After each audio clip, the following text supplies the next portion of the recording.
Welcome to VGG Music Live. Salut, moi c'est Elliot, je suis le batteur de Stenga et vous êtes sur BGP Music Live. Tu peux présenter le groupe pour ceux qui ne connaissent pas?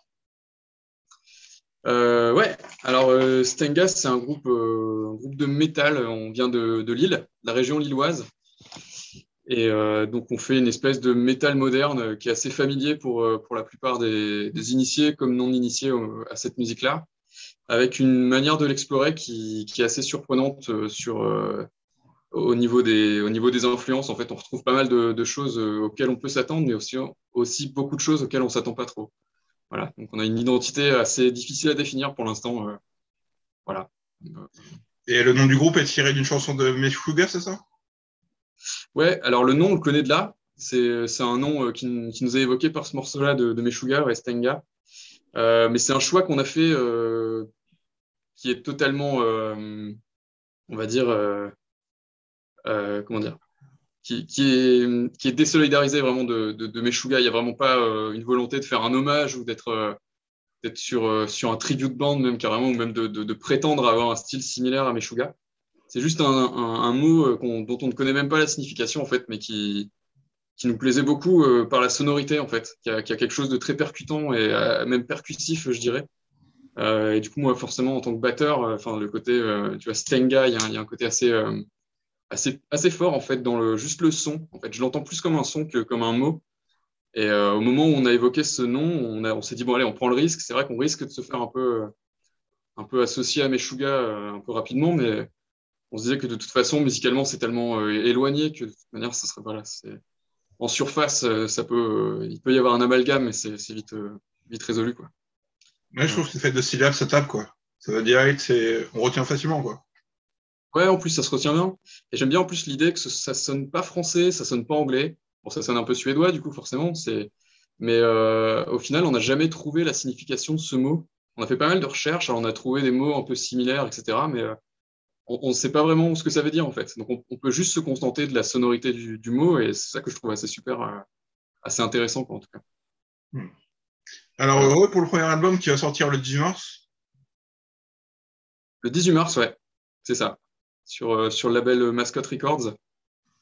Tu veux que je te présente l'album un peu? Ouais, est-ce que tu es heureux d'enfin sortir, parce que vous avez déjà sorti un EP qu'on trouve pas forcément? Ouais, il est un peu difficile à sortir. Bah, en fait, c'est vrai que je considère ça plus comme une démo, mais on l'a mise un peu de côté histoire de pouvoir laisser vraiment la place à l'album. Et comme c'est une démo qui est très très très différente de ce qu'on sort, de ce qu'on va sortir là en mars, on voulait pas que les gens aient une sensation de revirement un peu de musical. Disons que la démo c'est quelque chose d'autoproduit. Les compos restent les mêmes, mais dans la sonorité, dans le traitement du son, même de l'exploration du style, en fait, il y a quelque chose d'assez numérique, en fait.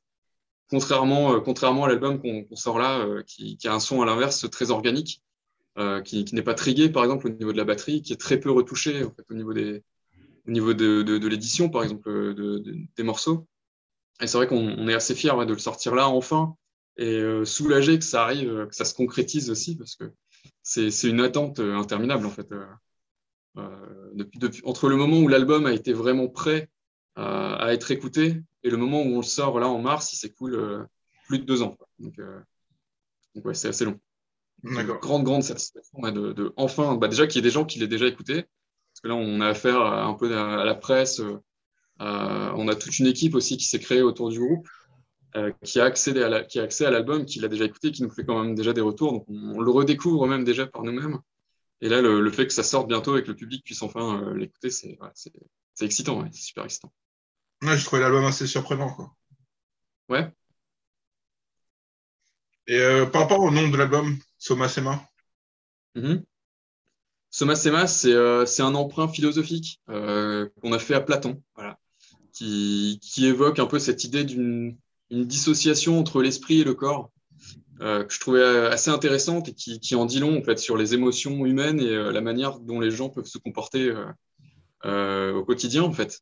Donc il y a un peu une autopsie de l'esprit humain à l'intérieur de cet album et toujours une dualité entre des choses à la fois contraires mais qui en même temps coexistent en permanence, quoi. Donc entre le réel, entre je parle souvent d'une collision entre les mondes rêvés et les mondes réels, donc, mais qui en même temps cohabitent, quoi. C'est-à-dire qu'il y a du réel dans le rêve et il y a aussi de l'imaginaire dans le monde réel, quoi. Donc, tout ce qui est contenu dans ce titre, en fait, je trouve que ça englobe énormément les thématiques qu'on explore en fait dans l'album.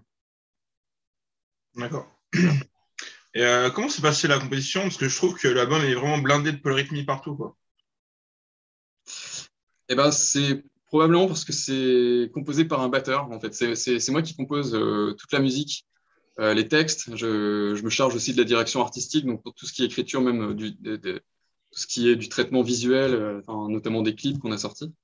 Et je suis batteur, moi, vraiment depuis toujours. Donc, bon, je sais jouer de la guitare, j'ai du clavier, des choses comme ça, mais c'est pensé en fait de manière batteuristique, j'ai envie de dire. Donc, ça a quelque chose d'assez atypique par rapport à une composition qui va être plus guitaristique. Je pense que c'est avant tout penser rythme, par-dessus lequel il y a des rythmes sur lesquels on impose de la mélodie, des harmonies, des choses comme ça. Et oui, évidemment, du coup, ça emprunte énormément à la polyrythmie. C'est un peu quelque chose de naturel. Moi, je viens du jazz aussi, donc il y a énormément d'influences comme ça sur l'improvisation, sur le côté à la fois technique et non technique aussi, paradoxalement, parce que tout est au feeling. Donc il y a presque un côté spontané, en fait, dans cet album, et qui vient juste, du coup improviser sur des mesures assez précises. Ça vient improviser des rythmiques un peu inattendues, quoi. Voilà. D'où ce côté un peu de polyrythmie, ouais, justement, très présent. Et je trouve que ça renforce l'oppression du morceau. L'oppression du morceau, ah ouais? Tu sais, ça presse un peu la polyrythmie quand avec tous les down-tunes et tout. Ah ouais, ok, super. Euh, ouais, mais en même temps, on nous fait souvent la réflexion que à la fois on sent qu'il y a quelque chose de très technique et en même temps c'est très fluide à écouter en fait. Ça force pas, tu vois, un côté très pas très technique en fait, très élaboré, tu vois, dans la rythmique. C'est là où on est encore très différent de groupes comme Meshuggah, où on nous compare souvent aussi à des groupes de gent. Mais je trouve que justement dans ces appellations-là, il y a une espèce de côté un peu scolaire, tu vois, dans le fait de vouloir absolument déconstruire des rythmiques pour apporter vraiment presque une démonstration technique dans cette musique, qui peut des fois être un peu au détriment justement d'une musicalité et de quelque chose de plus fluide à écouter, en fait, tout simplement. Donc, ouais, je peux comprendre le côté un peu oppressant sur certains, un peu massif, un peu écrasant justement là-dedans. Et notamment, oui, en jouant là, donc sur des 7 cordes. En plus, le son est assez grave, donc il y a une espèce de grosse masse sonore en fait, quand même, qui se dégage de tout ça. Mais on dit souvent quand même qu'il y a une espèce de grosse fluidité, quoi, dans l'écoute. Et ça c'est cool parce que j'espérais quand même que ça se ressente, quoi. Donc c'est que c'est réussi. Moi, je fais une grande fluidité et aussi, tu as fait vraiment une grosse partition sur la batterie sur cet album, quoi. Mm. Ouais, ouais. Bah, je crois qu'il n'y a pas. Je pense pas que ça me soit arrivé de jouer le même morceau 2 fois de la même manière d'affilée, en fait. Même en studio, en fait, ça a été assez rigolo à faire parce que je faisais une prise, je refaisais une seconde juste après et c'était pas la même. Enfin, au niveau de la structure, ça reste quand même cohérent, mais disons que dans la manière d'amener les patterns ou la manière de faire les breaks, etc., je me laisse un peu guider par la batterie, quoi. Et c'est ce qui donne un peu ce côté justement très riche en fait dans ce qui est proposé musicalement. Ouais. C'est qu'à la fois c'est composé et en même temps c'est très improvisé. Voilà. Je trouve qu'il y a une manière Oui, c'est vrai. spéciale d'utiliser les toms et la ride. Tu sais, c'est hyper fluide, c'est pas comme un Meshuggah, je trouve que c'est un peu trop pas saccadé, mais ils mettent tout Mhm. en avant plus sur la batterie les guitares que la batterie, tu vois. Ouais, bien sûr. Oui, oui, oui.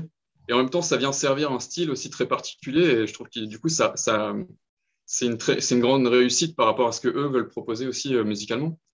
C'est vrai que moi, je suis extrêmement influencé par le jazz, alors, le jazz et le rock progressif en fait, des années 70, qui ont ce côté très narratif, en fait, à la fois dans la globalité musicale, mais aussi dans l'approche individuelle que les musiciens ont avec leur instrument.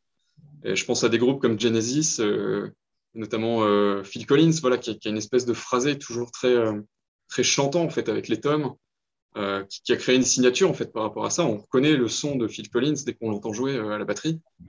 Il y a des batteurs comme ça qui m'ont beaucoup influencé.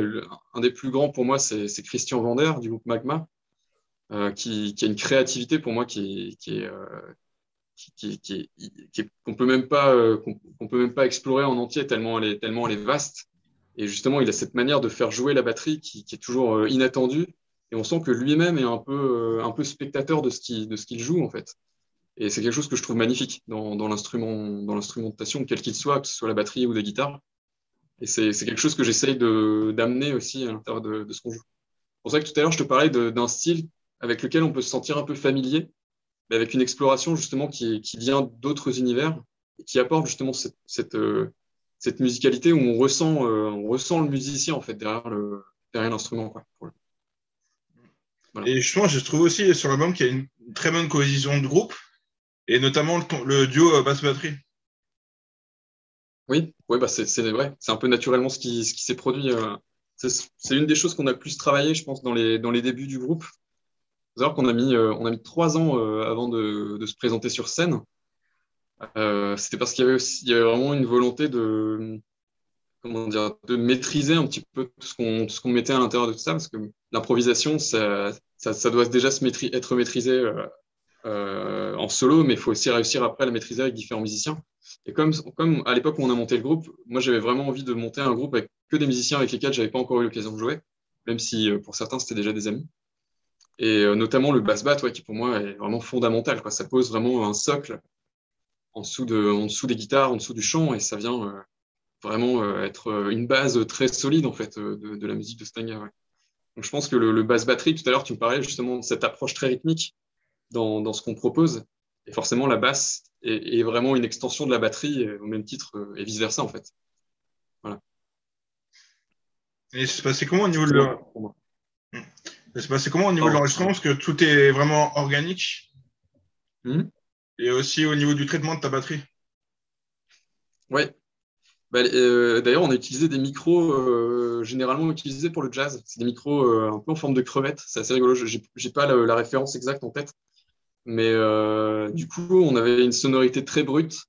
Et il y a eu un traitement du son, justement, au moment où on mixait et on masterisait l'album, je demandais justement à avoir quelque chose le plus acoustique possible, en fait. Vraiment comme si on était dans la pièce avec la batterie et qu'on l'entendait vraiment tel quel, en essayant d'ajouter le moins d'artifice possible. Donc ça a été vraiment un casse-tête parce que il faut quand même jongler avec une musique très moderne, en fait, avec des guitares très saturées. Enfin, il y a quand même tout l'aspect du métal moderne quand même qui est très présent et en même temps y ajouter tout le côté un peu acoustique finalement à l'intérieur d'une musique très électrique. Et effectivement, en studio, ce qui a été un vrai challenge en fait, c'est que tout ça fonctionne ensemble comme si c'était joué en même temps en fait. Moi, dans l'idéal, j'aurais presque voulu qu'on enregistre cet album en prise live. Donc, bon, après, ça demande d'être dans des studios avec des pièces séparées, etc. Donc, en termes de logistique et même de coûts, c'est presque, c'était encore inaccessible à ce moment-là. Mais pour te donner un exemple, il y a beaucoup de prises de guitare au moment de l'enregistrement, notamment des guitares, que j'ai fait refaire à mes guitaristes parce qu'ils étaient trop en place. Voilà. Ça suivait vraiment parfaitement le clic, le tempo, mais du coup, en fait, il y avait un espèce de décalage par rapport à ce que jouait la batterie derrière, ce que jouait la basse.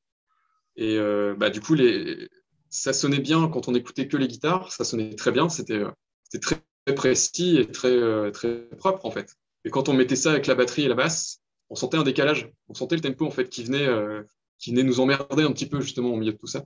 Donc il a fallu refaire des prises qui soient pas moins bien jouées, mais qui soient jouées avec moins de précision en fait sur le tempo en fait, tout simplement. Donc vraiment savoir jouer avec le clic, être un petit peu en arrière, être un petit peu en avance, des choses comme ça en fait. Donc ça a demandé presque de jammer un peu avec un clic qui est quand même un métronome, voilà, qui est très robotique en fait. Mais ça leur a demandé du coup d'avoir une approche un peu différente par rapport à ça. Et ce qui rend encore quelque chose d'assez atypique en fait dans le rendu global en fait. Voilà. Moi, je trouve que ça renforce la fluidité. Ouais, Ah ouais, complètement. En fait, les guitares suivent, enfin, les guitares et la basse, mais même le chant à la fin, suivent beaucoup plus la base qui a été enregistrée par la batterie. Où là, j'avais un clic, mais qui était juste là pour me donner une signature rythmique, pas trop bouger au niveau des tempos. Mais moi, j'ai travaillé énormément à réussir à me détacher un peu d'un clic et de ne pas jouer uniquement vraiment de manière métronomique, en fait. Donc, ce qui fait qu'après, eux, se sont plus axés sur la batterie, ce qui fait qu'effectivement, on a presque cette impression, je pense, que tout est joué en même temps, alors qu'il y a presque même, pour certains morceaux, il y a des mois qui se sont passés entre la prise batterie, la prise de guitare. Et voilà, il y a eu plusieurs versions. Enfin, je pense que je compte plus les nombres de versions des morceaux qu'on a pu avoir avant de se dire, voilà, celle-ci, c'est celle qu'on avait envie d'exprimer, quoi. On a envie d'avoir sur l'album. Il y a eu plein d'autres versions qui étaient très bien, mais qui n'allaient pas au bout des choses, en fait, dans ce qu'on avait envie de proposer. Il n'y avait pas cette fluidité, ouais, justement, dont tu parles. Et donc, ta base de compos, c'est la batterie d'abord? C'est la batterie, bah, ça dépend. C'est une idée, en fait. Je pense que c'est plus une idée qui me vient. Ça peut être un thème, ça peut être une rythmique. Des fois, c'est les deux associés. Et il y a un côté un peu accidentel. C'est-à-dire que je me tiens un peu toujours prêt à enregistrer quelque chose, même si je ne suis pas chez moi, j'enregistre sur mon téléphone le thème ou la rythmique. Et après, je vais venir broder autour de tout ça. Et c'est vrai que la plupart du temps, je me mets juste sur la batterie et je me laisse jouer sans chercher vraiment à faire quelque chose. Et ben, vient une idée, vient un truc qui va interpeller mon oreille à ce moment-là. Je vais l'enregistrer, je vais le garder de côté, et je vais l'assembler avec d'autres choses, et puis ça va créer des motifs qui peut-être des fois donneront un morceau complet, ou alors qui vont juste s'en tenir à un riff et qui ne sera pas forcément exploité par la suite. Mais c'est vraiment un assemblage de beaucoup de matériel différent, beaucoup voilà, de riffs, de thèmes, de rythmiques, et qui vont à un moment donné trouver leur place à l'intérieur d'une structure et qui vont créer des morceaux complets. Ouais. Voilà. Et c'était quoi tes attentes au niveau du mix et mastering et du travail au studio? Et ben, trouver une identité, en fait. Il y avait cet enjeu de se dire que ce premier album, c'est pour ça que tout à l'heure je te parlais de cette dissociation avec la démo, qui n'est pas perdue. Hein. Je sais qu'elle va réapparaître d'une manière ou d'une autre à un moment donné. Juste que pour l'instant, on l'a mise un peu de côté, mais il y avait cette volonté justement de trouver une identité sonore qui allait, qui allait coller en fait avec la manière dont on avait enregistré cet album. On a essayé vraiment des tas de sons différents et on sentait qu'en fait, un son peut-être trop moderne, voire trop numérique, ça collait pas avec un jeu qui soit beaucoup trop humain et trop organique. Et à l'inverse, on pouvait pas être sur un son beaucoup trop rock prog en fait, presque dans le côté typé. Donc il a fallu trouver une espèce de compromis entre les deux. Et ça a été encore une fois un casse-tête gigantesque. Heureusement, on est tombé sur un ingé son qui était assez passionné et qui a vachement accroché avec ce qu'on faisait et qui nous a laissé le temps, en fait, du coup, le temps de la réflexion. Donc, il a fallu écouter des tas d'albums, en fait, des tas de groupes et venir s'inspirer de plein de choses. Le sludge, la musique sludge m'a vachement inspiré dans le choix de son, notamment. Euh, Souvent, dans le sludge, on a ces guitares basses qui sont qui ont un côté un peu dégueulasse, en fait, qui sont très. Il y a un son assez gras, en fait, la plupart du temps. Dans le stoner, on retrouve un peu ça aussi. Je pense à des groupes comme Kruger, un groupe français, qui avait ce son comme ça très, très brut, en fait, dans leur musique. Bon, ça correspondait pas du tout à notre style, donc on n'aurait pas pu faire juste un copier-coller de ce genre de musique. Puis bon, de toute façon, c'était pas l'intérêt. Mais en tout cas, ça m'a beaucoup inspiré, en fait, si je garde un peu cette sphère métal autour de nous. Puis après, c'est venu d'un peu partout, quoi. On a emprunté même au black metal, on a emprunté beaucoup au death metal aussi. Moi, des groupes comme Cannibal Corpse, je trouve que c'est des groupes qui sont géniaux dans leur côté, où ils arrivent à être très old school et en même temps avoir un son, notamment le dernier, qui passe sur quelque chose de très moderne. Et pourtant, ça sonne encore très organique, en fait. Moi, la batterie de Cannibal Corpse, par exemple, c'est quelque chose que j'aime beaucoup, parce qu'on sent que c'est très peu édité, très peu retouché. Et pourtant, ça sonne quand même. On sent le batteur qui est derrière. Voilà. J'avais envie de ça. Donc ouais, ça a été un travail de recherche en fait, d'identité sonore. C'était la suite logique en fait de ce qu'on a pu faire avant dans le travail de composition. Justement. Voilà. Je trouvais que l'intro sonnait pas mal black. Le premier riff d'intro. D'accord. Sur Withering, du coup? Ouais, premier titre. Côté black metal. Ok. Par rapport à quoi, du coup? C'est juste au niveau de l'ambiance qui est donnée à ce moment-là. Ok. Tout le côté un peu bordélique du début, ouais. Ouais, avec C'est la vrai que c'est. et- Il y a juste une énorme pêche, les guitares qui font un peu. Ouais, qui partent sur des espèces d'envolées. Ah, c'est marrant, ouais. Alors, je le sens pas comme ça. Enfin, je l'entends pas de cette manière, mais c'est intéressant comme approche. Côté black metal, ouais. C'est vrai que ça pourrait appeler à un gros blast à un moment donné, ouais, je pense là-dessus. D'ailleurs, je me demande si je me suis pas amusé à le faire un jour pour rigoler, mais. Et là, pour le coup, ce morceau est totalement improvisé. Voilà. Il n'y a pas de tempo, donc j'avais un peu une. Bah, de toute façon, c'est un morceau hommage, ce morceau-là, pour le coup. Parce que j'avais un groupe de jazz autrefois avec lequel on avait une intro très similaire. Parce que c'est très jazzy, en fait, hein, comme manière de démarrer. Il y a des tonnes de groupes de jazz comme ça, ce qu'on appelle l'intro bordel, donc qui débarquent sur scène et paf, ils balancent une énorme pêche générale, gros solo de batterie, et puis hop, ça s'arrête. Et souvent, le concert démarrait là-dessus. Magma aussi le fait beaucoup. Et donc, il y avait un peu cette envie de faire un hommage un peu à ces racines jazz et mes racines qui concernent ouais, le rock prog et tout ça. Mais c'est vrai que ça aurait pu appeler un riffing ouais, très dynamique, quoi, très rapide. Mais il n'y a pas de blast d'ailleurs. Donc j'y pense, il n'y a pas de blast dans cet album. Voilà. Il y en avait dans la démo, et c'est une technique que j'aime beaucoup, mais encore une fois, il n'y a pas eu un moment qui m'a dit, tiens, là, il faut du black metal, enfin, il faut du black metal, il faut du blast. Donc, j'ai pas forcé les choses, quoi. À ce moment-là, il y en aura peut-être dans le prochain. On verra. D'accord. Et je trouve que cette liste s'enchaîne parfaitement. Comme franchement, l'enchaînement diabolique Above Inhumanity et Swan, c'est ça? Ouais, ok. Euh, ouais, ah bah, alors, c'est marrant que tu dis ça parce que les morceaux fonctionnent un peu par binôme, euh, surtout dans les thématiques qui sont abordées. Et on peut avoir un peu cette impression que ça a été composé en une pièce séparée en deux. Et effectivement, Above Humanity, pourtant, l'ambiance des deux morceaux n'est pas tout à fait la même. Mais ouais, j'aimais bien le fait de terminer le Above Humanity, voilà, qui se termine sur cette espèce de riff, un peu la Sepultura, très basique en fait comme riff, mais c'est vraiment hyper lourd. Moi, c'est une fin qui est un peu inspirée Roots Bloody Roots, quoi, avec cette espèce la manière dont on amène ce riff de fin avec les pouf, pouf, pouf, comme ça, enfin, voilà, c'est très Roots Bloody Roots.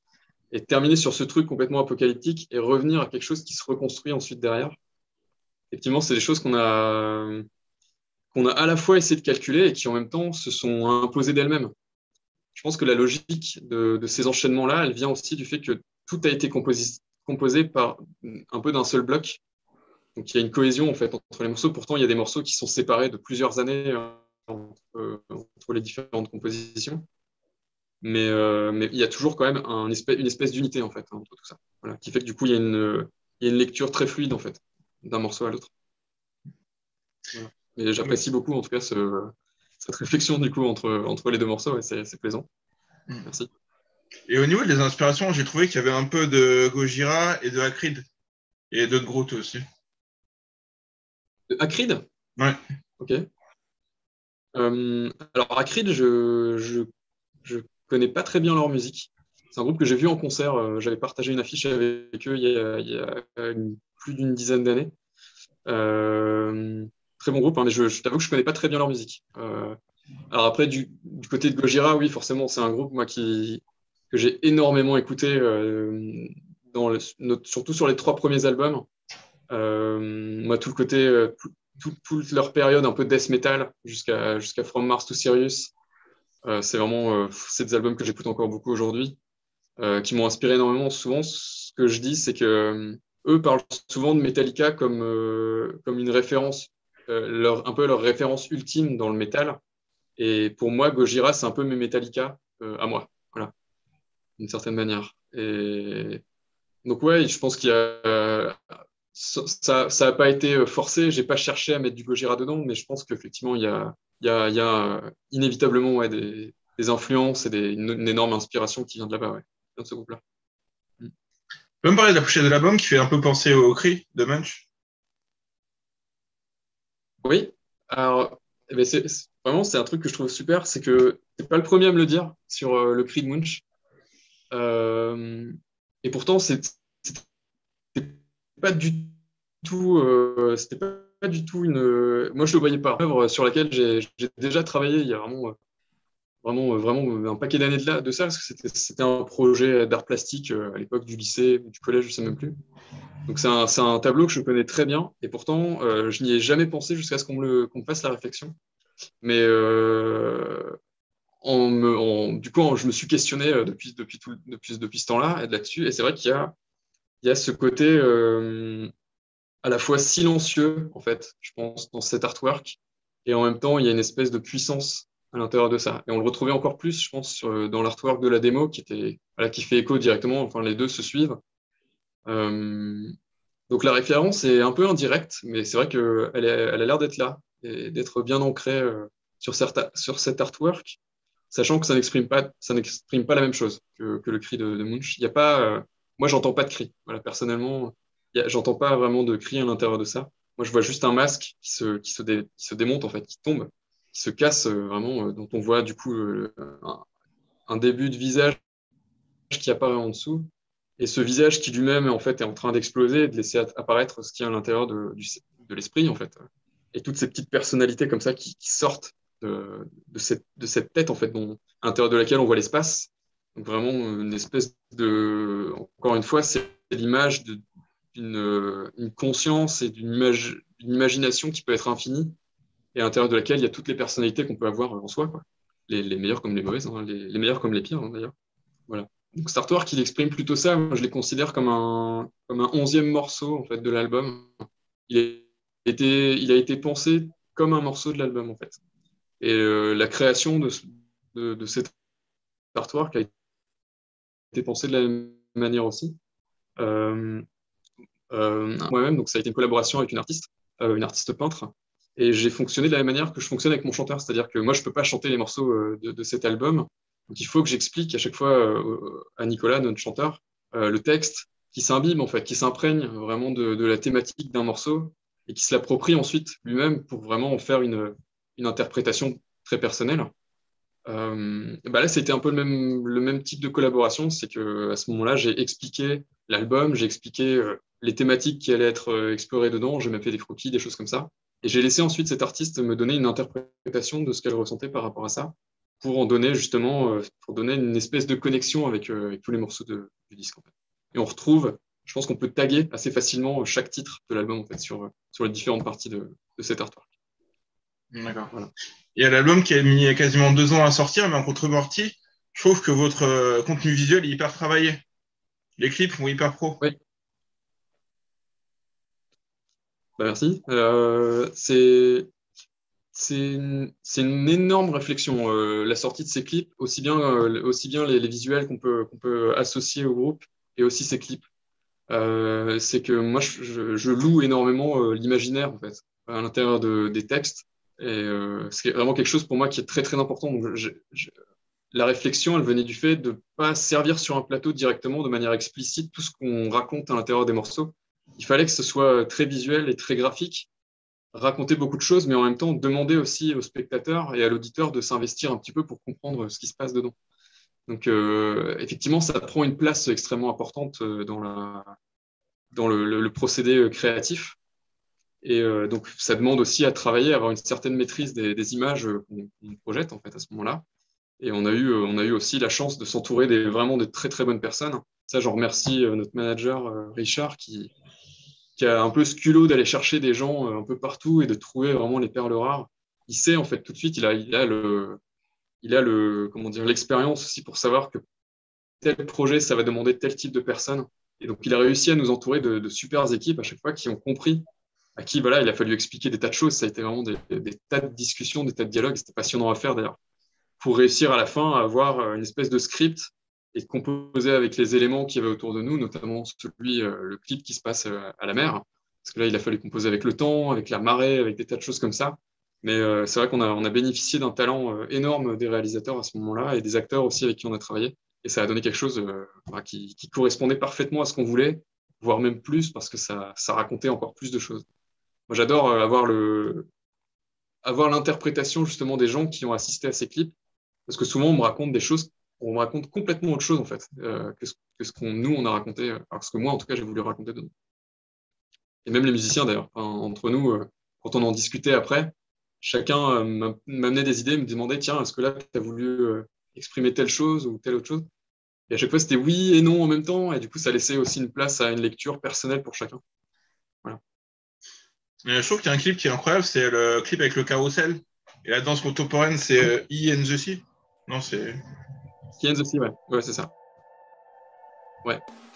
C'est un clip qui était assez particulier à faire parce que là, pour le coup, ça a été un challenge immense.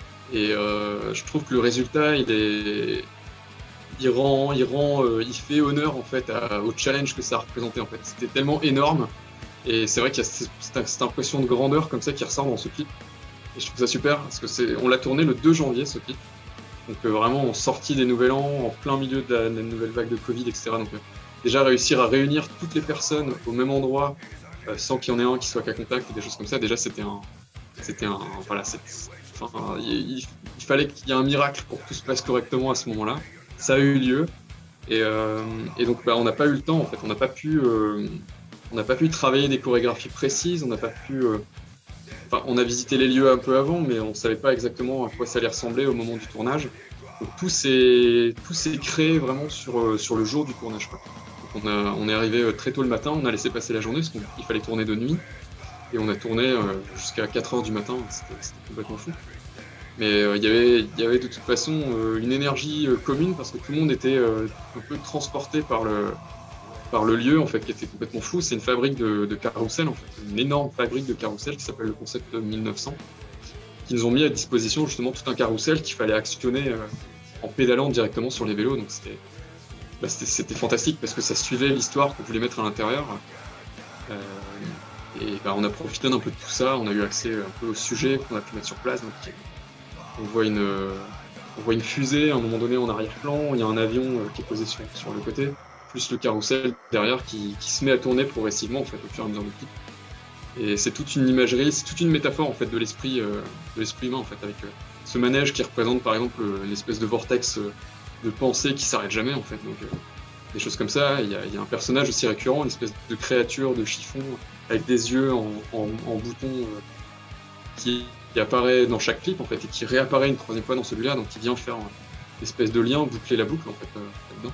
Il y avait vraiment un gros challenge là-dessus, puis on voulait que ce soit après avoir sorti le clip qui se déroule à la plage, il fallait absolument avoir quelque chose de cohérent et qui vienne à la fois faire suite et en même temps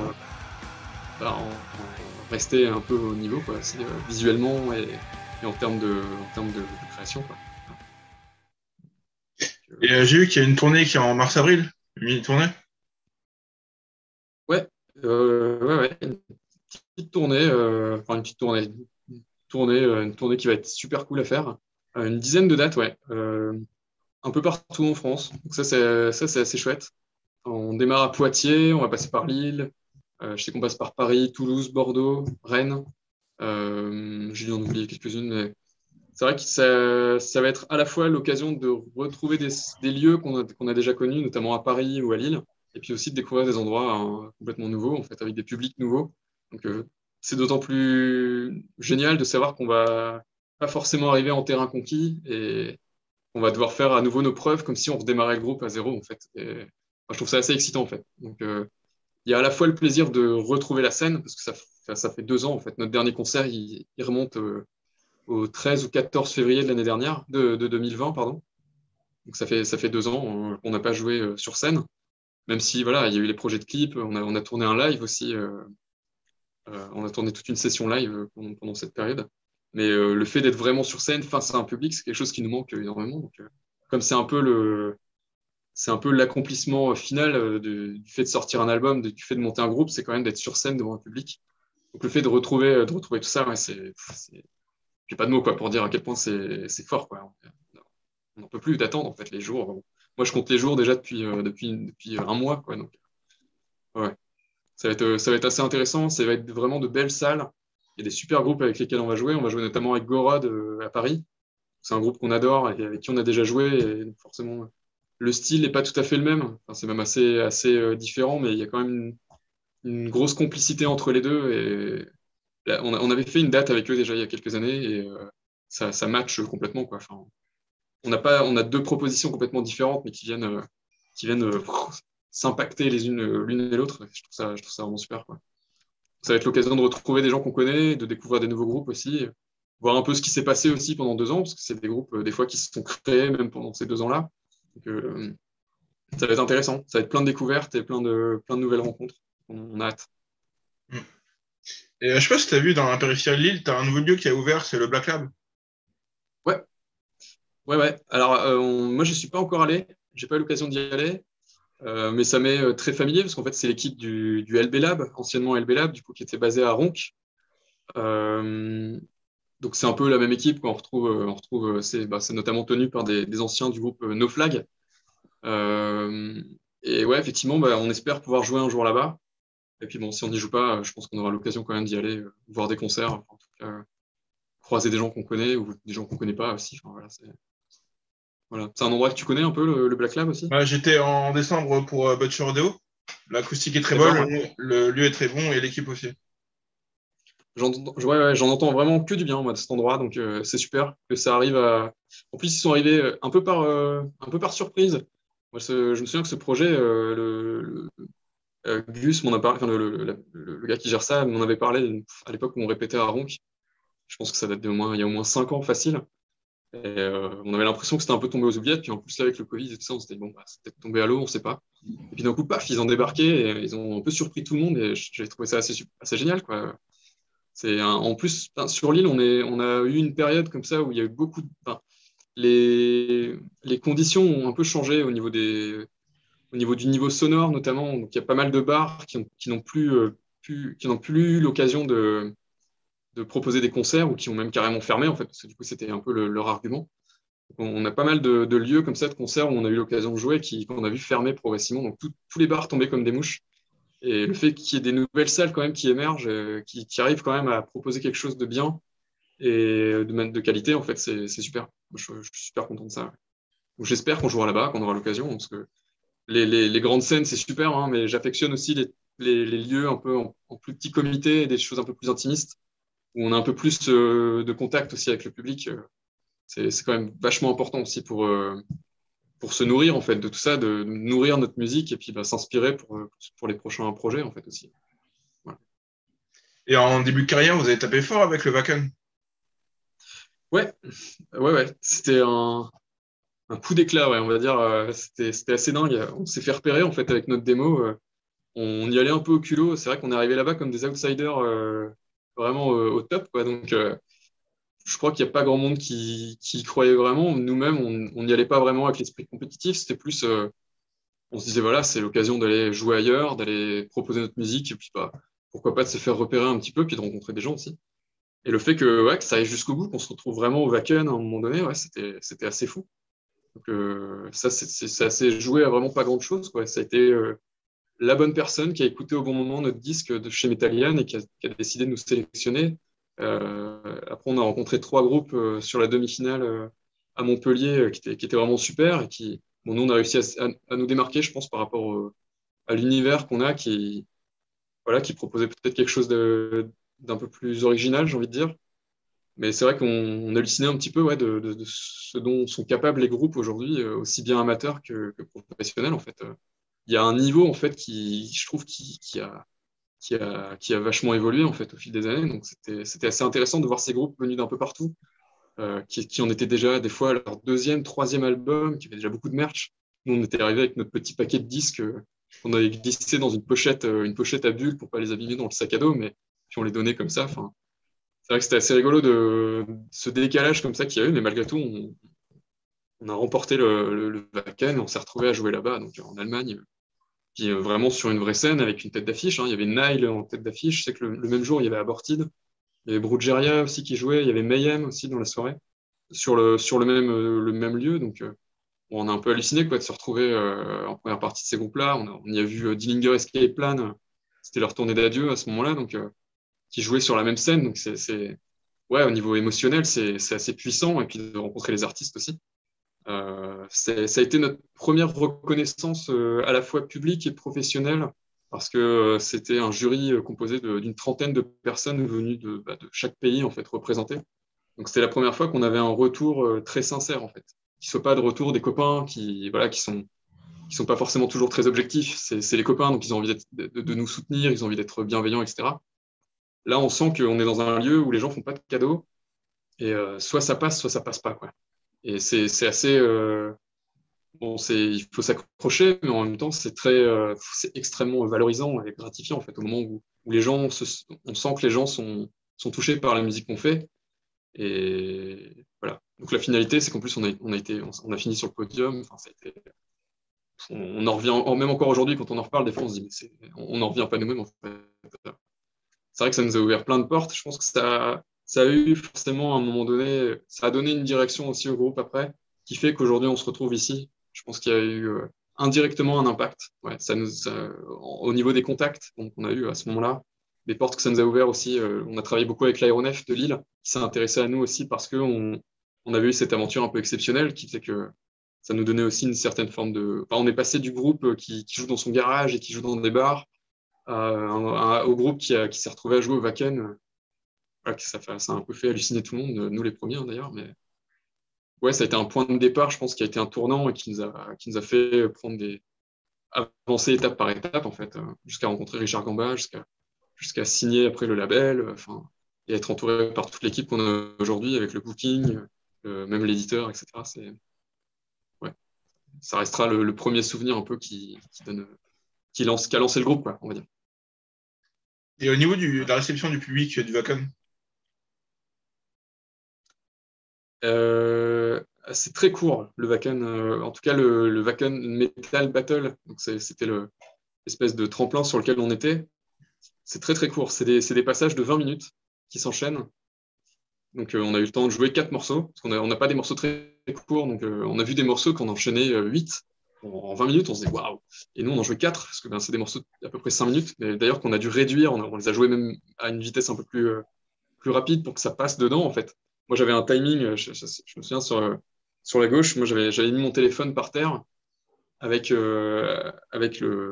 mis un timer, en fait, pour voir un peu combien de temps il nous restait. Et selon le temps qui nous restait, on s'était mis d'accord pour couper, en fait, les morceaux en plein dedans, pour quand même arriver au bout, parce que sinon, au bout de 20 minutes, tu coupes, quoi. Et c'est vraiment le même format pour tout le monde. Donc, il y avait vraiment ce challenge énorme de réussir à convaincre tout le monde avec 4 titres. Donc, tu finis le 4e, tu es seulement échauffé, en fait. Donc, c'était un peu frustrant aussi, mais ça a été fou parce au Wacken, ce qui est génial, c'est que c'est vraiment un festival de culture métal et les gens viennent vraiment de partout. C'est un peu comme au Hellfest, sauf qu'il y a vraiment encore plus de. Enfin, c'est encore plus vaste. J'ai l'impression que au Hellfest, il y a, on va dire, pardon, je dis ça de tête, mais j'ai l'impression qu'il y a moitié français, moitié peut-être américain, ou en tout cas des gens assez anglophones quand même. Là, au Wacken, il y a des gens qui parlaient même pas anglais. Enfin, c'est assez fou. Donc, on a vraiment eu des chocs de culture assez dingues. Et on s'est rendu compte que la réception est pas la même, mais il y a quand même une sensibilité très forte, quoi.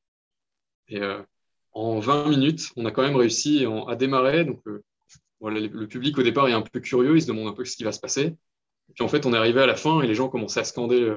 Enfin, voilà, on avait des gens qui levaient le poing et qui suivaient un peu la rythmique avec nous sur le riff de fin. Et bon, on hallucinait. Enfin, moi, je me souviens, sur scène, j'avais vraiment une vue sur le public. Et je voyais les gens qui commençaient à être de plus en plus réceptifs à ce qu'on jouait, en fait. Donc, je pense que c'est vraiment ça le truc, quoi, de la scène, c'est de débarquer. On peut ne absolument pas du tout être connu et débarquer devant des gens qui savent pas du tout à quoi s'attendre et juste réussir à happer tout le monde à l'intérieur d'un univers qui fait que même en 20 minutes, les gens repartent de là et on nous a beaucoup dit, mais c'était trop court, on espère que vous allez rejouer bientôt, parce qu'on a envie de vous revoir, etc. Enfin, ça a donné envie aux gens, en fait. Donc, nous, à partir de là, on était ravis, quoi. Enfin, on n'avait pas encore eu le résultat du jury, qu'on était déjà hyper contents, en fait. Puis on a croisé plein de gens qui nous ont reconnus, en fait. Ça, c'est encore plus dingue, de me dire, mais vous étiez sur scène hier, je vous ai vu. Des Français, parfois, ou des Anglais, enfin, des gens de pays d'un peu partout, qui se souvenaient de nous avoir vus la veille sur scène et qui nous reparlaient du concert, etc. Il y a même des gens qui nous ont dit qu'ils avaient trouvé ça pourri. Donc, c'était rigolo aussi. Enfin, voilà, c'est ça qui est bien aussi, c'est qu'il y a dans ce côté justement choc culturel, c'est qu'on sent que d'un pays à un autre, les gens n'ont pas le même discours, en fait, ils n'ont pas la même manière d'annoncer les choses. Il y en a qui sont très francs, quoi, qui n'hésitent pas à nous dire, moi j'aime pas, voilà, c'est pas mon style, c'est pas musicalement j'aime pas, le chant j'aime pas. Souvent le chant c'est ce qui est rédhibitoire. Et, et en même temps on se dit bah ouais ok ça fait partie du jeu quoi. Et au moins ça a le mérite d'être franc, mais voilà, mais le gars en même temps on nous disait qu'il était resté tout le concert quand même. Donc, à la fois il n'avait pas aimé, mais il n'avait pas décroché non plus. Donc, c'est qu'il y a quand même quelque chose à faire. Et voilà. Moi, je trouve que vous avez un style atypique et on rentre facilement dedans. Ouais, bah c'est ce que je disais tout à l'heure, je pense il y a quelque chose d'assez familier en fait dans ce qu'on joue. Nous, on nous dit souvent, enfin, à la fois, je pense que c'est assez difficile de nous coller une étiquette précise, de dire voilà, c'est tel style comme on pourrait. Enfin, je pense souvent à l'exemple de Cannibal Corpse. Cannibal Corpse, c'est du death metal, point. Voilà, il y a des groupes comme ça, des groupes comme Creator, Slayer, c'est du thrash metal. On peut pas se dire voilà, ça emprunte pas à d'autres styles. Il y a des groupes comme ça. Euh, et nous, je trouve qu'on est vraiment dans ce type de groupe qui a un style tellement ouvert en fait que à la fois on retrouve, des fois on nous dit qu'on fait du death metal, des fois on nous dit qu'on fait du gent, des fois on nous dit qu'on, enfin, voilà, là, tout à l'heure tu me parlais d'une espèce où tu retrouvais une espèce d'influence black metal sur l'intro. Il y a toujours un peu ces emprunts à plusieurs styles qui font qu'à la fin ça donne quelque chose assez original, ouais. Et bah, je suis assez content de ça en fait finalement parce que il y a tellement de groupes aujourd'hui, tellement de propositions peu importe que ce soit en France ou ailleurs, et peu importe le style musical même d'ailleurs. C'est pas que propre au métal, mais c'est vrai que du coup, trouver sa place là-dedans et réussir à sortir du lot, je trouve que c'est vraiment c'est un défi qui paraît presque insurmontable en fait. Donc, une des remarques que je trouve la plus gratifiante finalement par rapport à ça. Moi, je pense que vous êtes vraiment sorti du lot. Et est-ce que tu as des packs de prévus? Vinyle, album? Ouais, alors l'album, ouais, le vinyle, du coup, l'album et vinyle, ouais, c'est un peu les premiers qui vont sortir. Après, bon, en termes de merch, pour l'instant, on démarre. Hein, je pense que ça va s'étoffer vraiment avec le temps. On va voir aussi comment le public réagit à tout ça. Ce qui est bien, c'est que c'est toujours en mouvement, quoi. Il y a toujours un renouvellement. On sait déjà on a déjà des visuels un peu d'avance. Si jamais il faut renouveler le merch, enfin, on sait qu'il faut être capable d'être force de proposition en permanence, en fait. Donc, ouais, pour l'instant, un album. Enfin, du coup, l'album sous forme de digipack. Et un vinyle. Alors, j'ai vu passer des vinyles pressés, enfin, je veux dire imprimés, pardon, donc avec différents visuels. Donc, on verra encore. Je n'ai pas plus de précision moi-même, en fait. On a vu passer pas mal de projets différents et certains vont aboutir. Je pense que certains autres seront mis de côté et peut-être sortiront à un autre moment. Donc, c'est quand même chouette. Moi, enfin, je trouve qu'il y a un regain d'intérêt en fait pour le format physique. Et le fait d'avoir l'objet, moi le premier, je suis très collectionneur en fait. Moi j'adore avoir mon disque, pouvoir l'écouter dans ma voiture. C'est quand même quelque chose, même si Spotify aujourd'hui ça remplace énormément beaucoup de choses, Spotify ou Deezer, des tonnes de plateformes comme ça, mais il y a quand même ce plaisir d'avoir l'objet quand même en main. C'est là aussi que je trouve le visuel a une importance immense en fait. C'est que ça donne envie de l'avoir en grand. Et là, j'ai découvert, on a reçu hein, le disque du coup sous sa forme physique, et c'est vrai que redécouvrir du coup l'artwork, mais de manière imprimée et agencée pour que ça fasse un disque, ça donne encore une autre dimension à tout ça, quoi. Donc c'est chouette, c'est vraiment vraiment cool. Et on n'a pas le vinyle encore, donc j'ai hâte de le recevoir. Voir à quoi ça va ressembler, et je pense qu'on fera ouais, effectivement des packs. Ce qui est bien, c'est qu'on va le vendre aussi en concert, donc on espère rencontrer le public au maximum et le dédicacer, pourquoi pas aussi, si vraiment les gens sont touchés à ce point-là par notre musique, ce sera toujours un honneur quoi, de pouvoir le faire. Et puis, rien qu'avoir l'échange, quoi, de pouvoir donner directement le disque à une personne, moi, je trouve que c'est quelque chose de. Il y a une vraie proximité en fait, qui se crée, et c'est un truc qui est très plaisant. Ouais. Voilà. On ne leur donne pas, hein, on le vend, évidemment. mais bon, il y a quand même voilà, c'est quand même quelque chose de symbolique quoi, que je trouve intéressant ouais, là-dedans. Ouais, je te laisse le mot de la fin pour les auditeurs. Ouais, bah c'est un peu la suite ouais, de ce que je disais juste avant. Moi, j'ai hâte vraiment d'arriver au moment où où le public va découvrir l'album, va pouvoir l'écouter dans son intégralité, parce que là, c'est vrai que juste 3 singles, ben, ça donne un aperçu de beaucoup de choses, mais je pense que ça rend les gens un peu curieux en fait de la globalité de l'album, parce que moi, je le considère vraiment comme une unité. Donc j'ai hâte vraiment que les auditeurs le découvrent et d'avoir les retours en fait de tout ce monde-là, parce que c'est un peu le premier public visé, ça reste quand même celui-là. Et ouais, ça va me permettre, je pense, de redécouvrir même l'album par moi-même à travers l'écoute en fait que va avoir le public là-dessus. Donc voilà. Et j'ai hâte de rencontrer tout ce monde aussi en concert. Voilà, ça va être toujours des moments d'échange que je pense vont être assez passionnants et précieux même pour nous en tant que musiciens, quoi. C'est très nourrissant. Donc revenir à tout ça, ça va être génial et j'ai hâte de le faire. Donc, je donne rendez-vous à toutes les personnes qui auront l'occasion de voir ce message à un moment donné ou de le lire. Je ne sais pas. Merci à toi pour l'interview. Voilà. Ben, merci à toi aussi du coup, de m'avoir reçu.